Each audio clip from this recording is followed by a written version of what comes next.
Makeup ছবির গল্পটা কেমন আসলে কি বলবেন?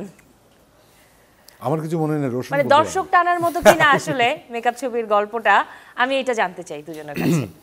রোশন বলুক আগে। আসলে ছবি যখন মুক্তি পায় তখন বেশ এক্সাইটমেন্ট কাজ করে, কিন্তু আসলে এই ছবিটির ক্ষেত্রে একটু বিষয়টি একটু ব্যতিক্রম হয়েছে। এটা লম্বা সময় পার হয়ে গেছে আমাদের ছবিটি যখন তৈরি করা থেকে ধরে, এবং যখন আমরা রিলিজ করতে চেয়েছিলাম যে একটা টার্গেট টাইম ছিল, সেটারও প্রায় 3 বছর অতিবাহিত হয়ে গেছে। তো ফাইনালি ছবিটি সেন্সর সার্টিফিকেশন বোর্ড থেকে এটি অ্যাপ্রুভাল পেয়েছে ছবিটি মুক্তি পাওয়ার জন্য। তো কিছু কিছু বিষয় হয়তো এখানে বিতর্কিত ছিল, দৃশ্যের জন্য নয়, এখানে কোনো অশ্লীলতা নেই একেবারে, সব বিষয়ে জানবো।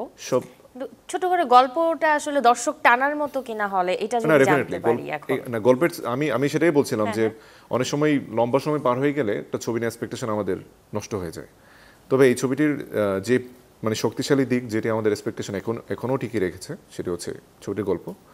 এবং এই গল্পে আমাদের শক্তিমান একজন অভিনেতা, আমাদের সবার পছন্দের Tarek Anam sir one of the মানে বিগেস্ট ভাইটাল রোল প্লে করেছেন।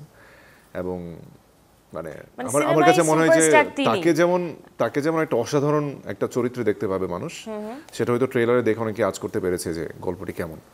আর সেই সঙ্গে আমরা আমাদের জায়গা থেকে উই ট্রাইড আওয়ার বেস্ট। তো আমার কাছে মনে হয় যে মামুন ভাইয়ের একটা দুইটা বা তিনটা ছবি যদি কাউন্ট করা হয় যে তার ক্যারিয়ারের সবচেয়ে বেস্ট ফিল্ম, দেন আসলে অটোমেটিকলি এই ছবিটি চলে আসবে।